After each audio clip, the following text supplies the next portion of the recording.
Welcome to another episode of Are We There Yet? Our video series from 2.4 Travel. We're really excited to have Lindsey from the tasting class with us this week.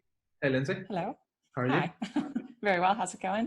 Yeah, good, thanks. So before we kick off, Lindsey, it might be quite nice to get a bit of background about you and the tasting class. If you can tell us a wee bit about what you do.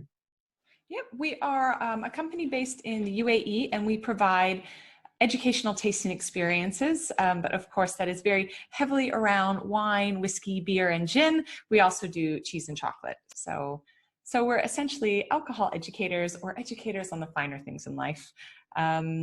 What we've normally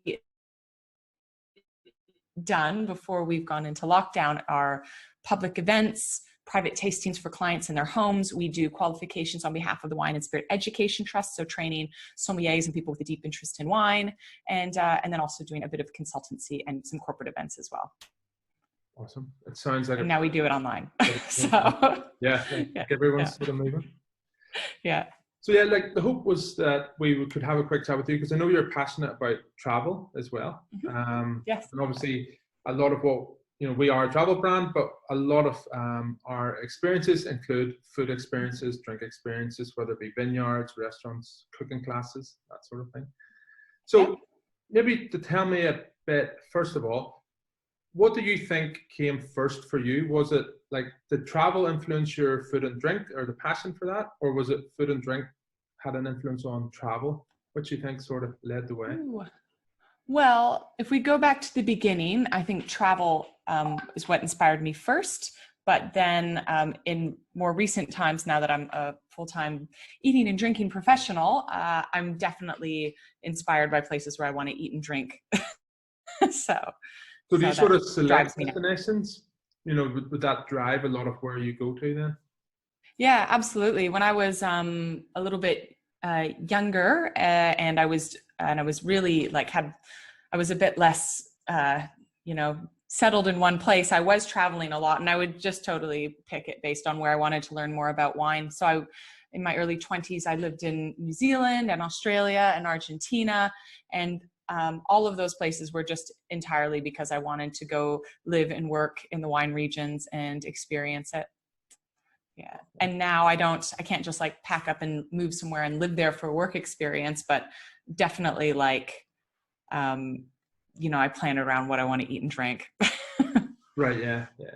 I think like for everybody, there's such a connection now between food and drink and travel, and like the growth of the food tourism industry over the last number of years has just been crazy. And there's so many new companies offering just purely food-based experiences.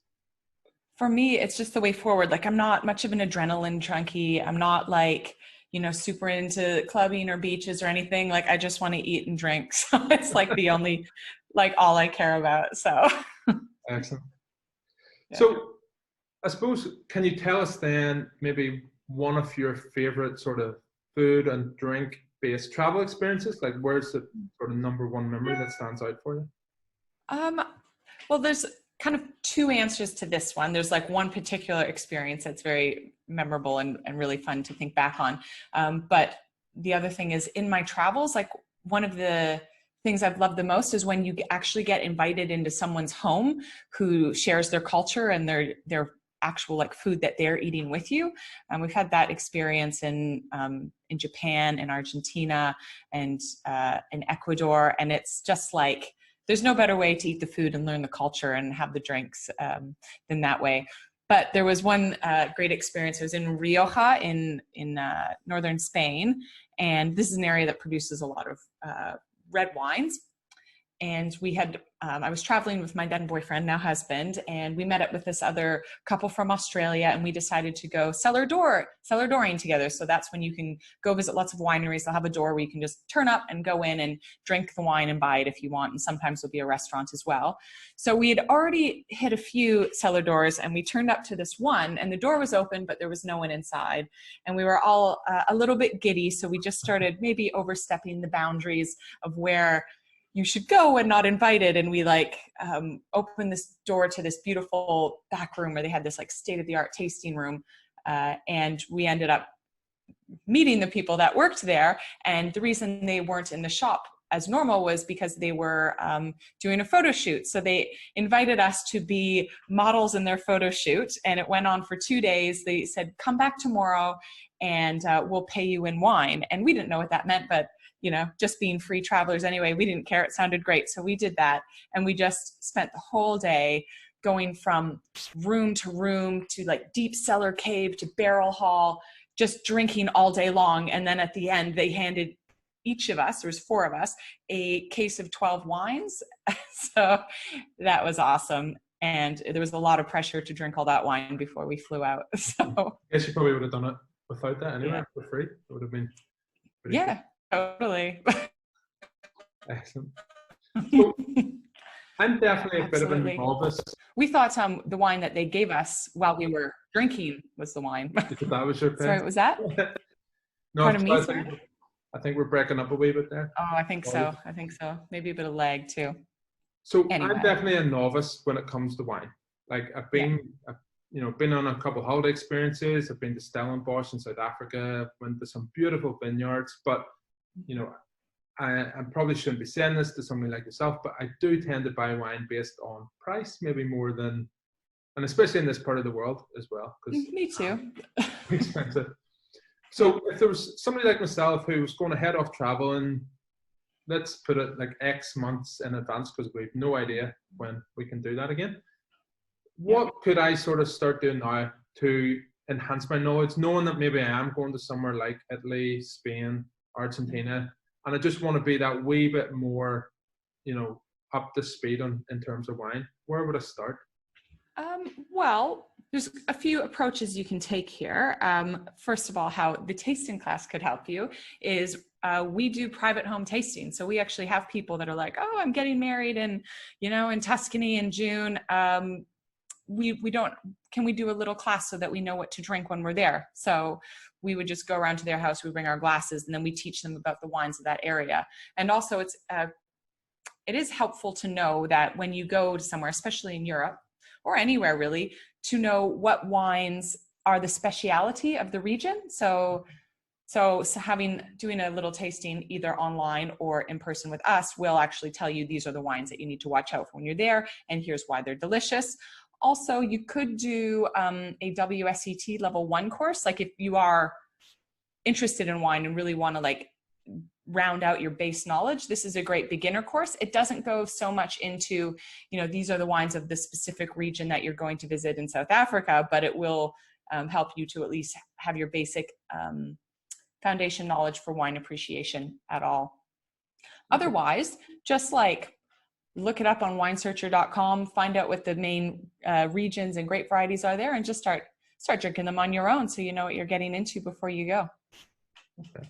And so you touched on your classes and what the tasting class does. So I've been watching a few of your Instagram live channels, and thanks. I found it very interesting as well, because it's not just about wine for me. It was like a bit more, there's a bit of a history lesson thrown in there. You're in a treat tonight. It's American whiskey at 8 p.m. Oh, yeah. Right? Oh, yeah. I learned all about whiskey when I was working in this fantastic whiskey bar in Edinburgh when I was a student, and all the Americans used to come in and they would ask about the Scottish whiskey, so we needed to know quite a bit about it, but that's a couple of years ago. I'm sure you could dust it right off. Maybe, yeah. So yeah, tell us a bit more about what the tasting class does, because obviously you used to do physical workshops and quite large scale events, is that right? Yep. Yeah. Well, that was part of our kind of growth plan that's been nipped in the bud temporarily.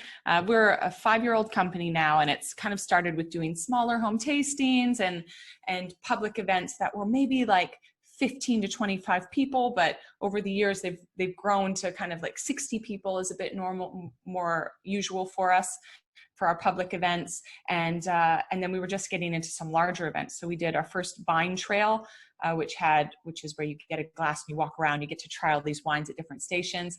And that, we had, I think 350 people to that, and we had to cut off our RSVP list. So the plan was to do another one of those, and we were going to aim for quite a few more people, but hopefully the time will come when we can reinvigorate that. But right now, I don't see that one happening for a while. Yeah. So we're back to our our courses. So people that really want to learn about wine, our WSET, we just had to move it online, which took some time, but that's moving ahead as usual. And then, and now for our home tastings, where normally a sommelier would go to your house, bring glasses, and then we teach this whole personal lesson for you and your friends. That's not too serious, it's as serious as you and your friends want it to be. So now we're doing those on Zoom. So people are booking in, they're getting the same wines in the house, and they're all sitting there together, and they can have banter and whatnot while the lesson's going on. So it's good fun. Excellent. Yeah. And also, we've also just filmed a course where you can do a full online course. That's more like the tasting class style of learning, where you were saying, like, we're not just all straight wine. We try to introduce some stories, make it all memorable. So it's introducing you to wine and also showing you some of the harder parts, like wine law and why we have the regions and what that means when there is a region, but also telling the stories of why these wines are famous and interesting and beautiful. Excellent. And obviously over the last few years, like, gin has become like a phenomenal growth. Would that be like secondary to wine? Is that just the other sort of main area, or? Well, it's people have been asking us to do gin for a long time, and I'm always like, oh, we've got something coming up, because we do have something coming up. We've got a play in the pipeline, but that's also on hold. But I finally was like, we have to do home tastings. There's this company that wants to do a bunch of tastings. They want gin. We're going to do gin. So I've actually been doing just as many gin tastings as wine tastings. It's really caught on. Lots of people who are on the tasting once, then they book it for their friends. So we are doing gin tastings, which we work out to do a basic intro to what is gin. Then we do a blind tasting with gin. And we talk about gin distillation and how that is different to other types of distillation. And then we'll make 3 cocktails throughout it, and we'll do these pretty little garnishes. So it's nice and interactive. And we also look at the history of gin, which is incredibly rich and horrible, but fascinating. Right. So and it ties in with, the Navy and, poverty, but also the upper class. It's really interesting. Okay, keep an eye out for that one. It sounds it sounds very good. Yeah. Takes a full hour and a half, that one. Yeah. Now, like, we specialize in family travel. Okay, great. Mainly for families with young children. And for me, like, when I'm traveling with my son, and I'm quite passionate about food, I want to try and sort of instill that passion into him. Now, I know that obviously when it comes to like wine tasting, you can't get kids involved, but on some of our experiences, there's like grape juice making classes while the parents are enjoying, wine tasting and things like that. But how important, like, because you're a mum as well, a young kid. Yep. How important? A 3-year-old. A 3-year-old, yeah, so it's similar to myself. How important do you think it is to get children involved at that early age into like food and tasting new things? I think any parent wants to, like, share their passion and interests with their kids. Like, I know my husband's trying to make my daughter love rugby, but for me, I am totally just like, she's eating great food because I love great food and I want her to like it. And, so far I haven't been able to convince her to enjoy blue cheese or truffle, but she's all over everything else. So I think any parent would do that. And then on the topic of, doing wine travel, I actually think it's quite good to do with kids because it's all daytime activities. Whereas, if you're, going, I don't know, on a city excursion, then it's dinner time. It's very hard for you to go out at night if you have a little kid. But if you go to wine country, you're up in the morning, you're out running around like farms and beautiful estates with outdoor landscaping everywhere where the kids can just go. And then you sit down for a big heavy lunch where you have too much wine and lots of food. And then everyone's asleep by 6 p.m. It's great for having kids. So actually, now that you say it like that, it's actually, it sounds quite a good idea. Yeah, because like my son, like when we went traveling, he still talks about things like, guacamole from Mexico. So it's obviously stuck with him, and it's just we sort of talk quite heavily about this in some of our blog posts where, I think travel is the best time to get kids to try new food, and the reason for that is food and drink always taste better when you're on holiday, no matter what it is. So Is there scientific reason, do you think, for that, or is it psychological? Ooh. Um, well, I think it's psychological in my personal opinion, but there does seem to be something about it. Lots of people say this about Italian wine, like because if you go to Italy, the house wine that you normally get, it's super fresh and just fruity and simple, and it's what everyone drinks if it's not a special occasion. And the food works, sorry, the wine works with the cuisine. That's just how Italy is. Food comes first, wine's developed on the back of making sure that the food is going to have something beautiful to go with it. So in some cases, I definitely think that's true. Maybe it's psychological, because if you buy that same bottle and bring it home, it's not quite as exciting once you're home. Yeah, definitely never. So maybe it's certain products that travel better than others, and cheap wine isn't one of them. Fair enough. Yeah, that might be. Oh, you're frozen. Yeah, good. Yeah, so I think that's it's a really good point as well, because a lot of it is about the experience and the environment that you're in as well. And I'm sure maybe when you've been traveling, you felt the same. It's because you're sitting in the right place with the right sunset or something like that, And oh, totally. Like if you're drinking some rosé on the beach in southern France and then you bring it home and, drink it in front of the TV, it's not the same, is it? So. And you were just saying about, that favorite travel memory you have from Spain. Like, I'm sure you can imagine being back in those sort of wine caves and, the cellars and things. It just makes it that bit more special. Totally. I think about them all the time. Yeah. Just want to go back, hang out underground. So, Lindsey, I put out last week on social media that we were going to be chatting with yourself, and we had a few people ask some questions. So I hope you don't mind if we get to answer those. So Mark asked, do you have a food or drink bucket list? And if so, tell us one thing on it and why. Oh, I do have some food and drink bucket lists. I've got quite a few of them. Can I say 3? Sure. Someday, I don't feel like this would be appropriate travel to do with my daughter, but someday I can't wait to do New Orleans. I can't wait to do Cuba for rum. And then I've been trying to get to South Africa forever, it seems. Like I just can't seem to get there. I just want to go do wine country in South Africa. Nice. And I have a big retirement trip in plan. I'm already planning ahead, but this is going to be a big one. I want to just get in a comfortable camper van and do Canada's wine country right in the west, like Okanagan Valley, and then drive south and hit all kind of the western states of wine, Washington, Oregon, California, and just spend 3 months doing that. Wow. Yeah, that sounds, I could cope with that. Yeah. Definitely. Got lots of travel plans. My wife and I were just talking about our retirement travel plans. Oh, good. I'm not the only one. No, we're sort of going, what age does he go to university? Or what age can he fend for himself? Trying to work out when it can be, but it's sad sometimes. Yeah, good. You get organized. Why not? Louise asked, and maybe you've already answered this. Louise asked, if you could visit one vineyard anywhere in the world, where would it be and why? Oh, one specific vineyard. In that case, I'd probably just go back to one that I've been to before. If there was only one that I could go to again, of course, it'd be nice to visit a new one. But I used to work at a place in Argentina called the Vines of Mendoza, which is a winery, and I have really great experiences from that. And I also, even though I lived in Argentina for several months, I just feel like I've not had enough of their wine in that country. So I would just go visit my old stomping grounds at the Vines of Mendoza, which the wine they produce, it's not available in the UAE, but it's called Recuerdo. I would go back there.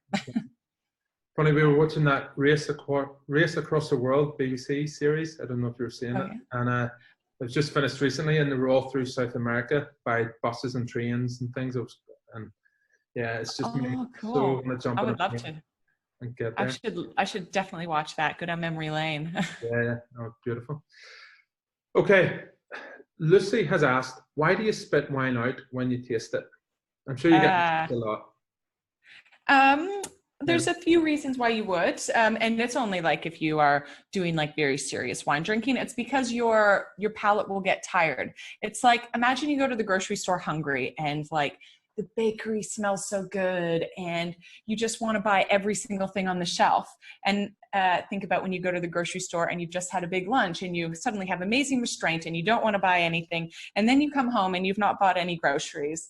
So I guess it's kind of like you could compare it to that. You want to keep your palate hungry so it's really sensitive. And also, believe it or not, wine tasting is hard work. It is really exhausting. So if you are drinking, that exhaustion paired with the distraction that swallowing can provide, it doesn't work very well. So, you know, spitting's only if you're like actually assessing wine, or if you work for in the wine industry and you need to like taste some wines then go back to work, or if you're driving in wine country. Otherwise, just swallow. Okay, just drink away. Awesome. And the last question, then, and maybe, I don't know, maybe this is a bit of a weird. Sorry, Dave asked, what's the most expensive bottle of wine you've ever drank? Oh, I should really keep track of this. I've been very fortunate in my life and had some amazing wines. I can't think of the exact like most expensive wine I've ever had. I've had a lot of the top wines from Spain.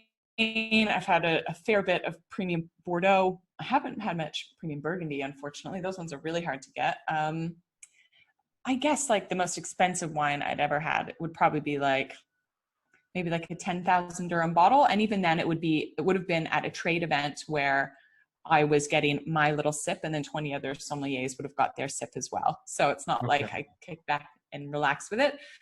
That said, I do get to drink quite a lot of nice wine, but I don't always know the price because sometimes they just open in front of me and I don't know what I think that's really cost.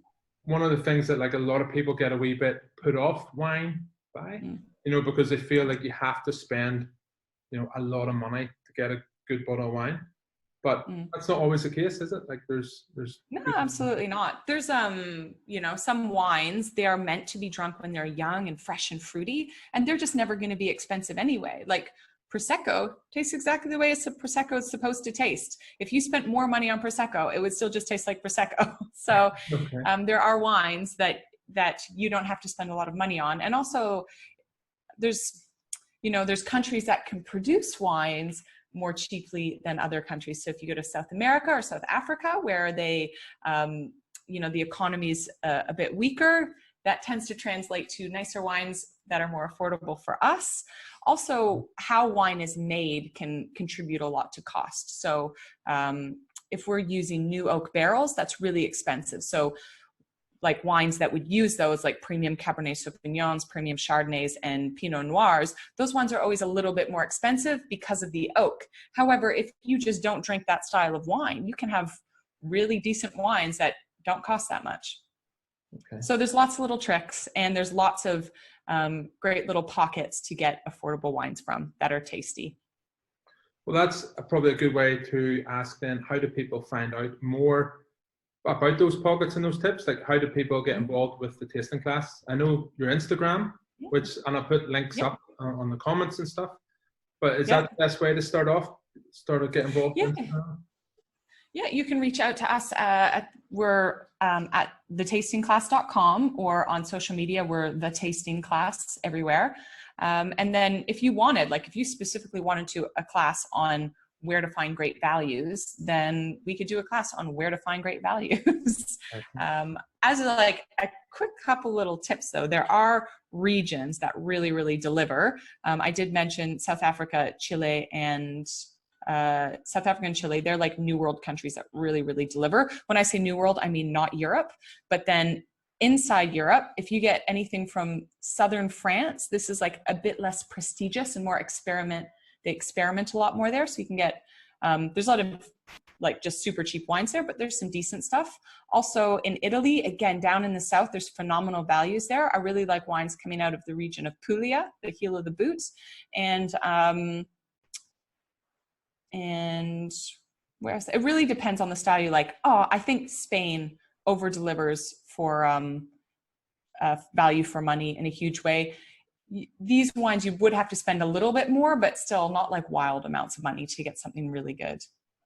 Okay, awesome. I'll certainly Yeah. keep that in mind. But anyway, you can just get in touch with us and we'll tell you. And we do free classes sometimes, and we do events that you can attend sometimes, and we do show a lot of affordable wines at our public events because those are just more commercially viable for us to do. So it's a good chance to get to taste lots of yummy options available. And then we'll just tell you if that's what you want to know. We'll teach you. All right. Well, yeah, so definitely follow Lindsey on Instagram at the tasting class. She does, I think it's like weekly sort of live classes. And as I said, it's not just about wine. You're getting to learn a lot more about sort of the history and the regions and things like that, which is very cool. Lindsey, thanks very much. It's been really nice to chat with you. Appreciate it. My pleasure. I know you've Thanks got a class this evening, so I'll let you go and get prepared. Cool. Awesome. Thanks so much. Good luck with everything. Lindsey, take care. Bye. Bye.